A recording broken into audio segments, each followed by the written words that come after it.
Ողջույն սիրելի բարեկամներ,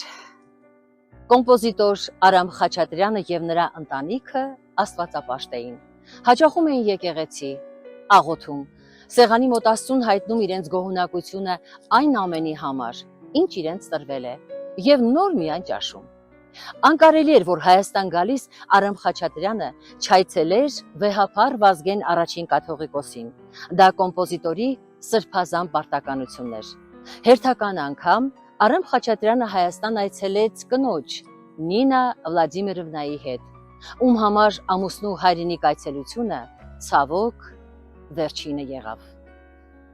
Կենսուրախ կին էր Նինա Վլադիմիրովնան, անմիջական և նվիրված ամուսնուն, ում փառքի դափնիները երբեք չմեծամտածրին նրան։ Երկուսն էլ երիտասարդության տարիներին անցել էին տառապանքի ուղին, դաժան պայմաններում մեծացրել միակ որդուն Կարենին։ Այդ օրը վեհափառը պետք է ընդուներ Արամ Խաչատրյանին։ Հասնում են Էջմիածին։ Նինա Վլադիմիրովնան կապում է գլխաշորը։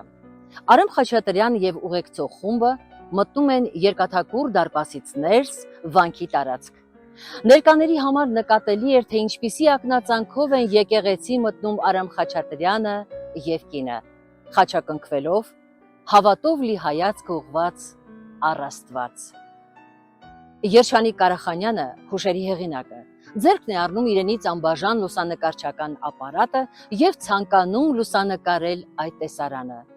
Հայացքով փնտրում և հանկարծ տեսնում է կոմպոզիտորի կնոջը խաչի առջև ծնկաչոք աղոթելիս։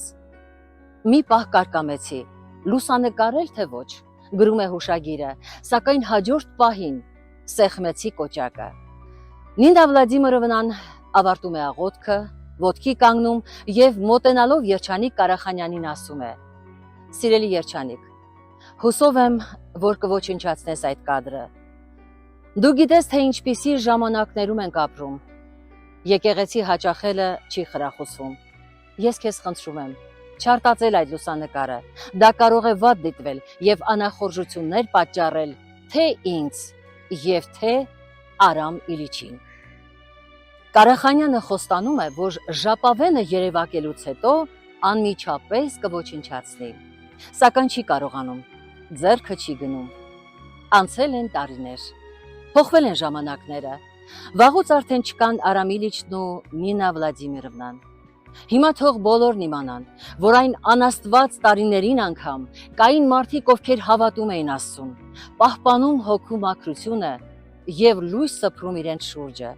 ինչը և ցանկանում եմ ձեզ։ Տեղին է հավելել, որ անկախության ձեռքբերման և կայացման գործում մեծ է եղել հատկապես հայ առաքելական եկեղեցու դերը։ Կրոնը և հատկապես հայ առաքելական եկեղեցին են մեծ ազդեցություն ունեցել հայկական մշակույթի և գիտության զարգացման, ազգային ավանդույթների,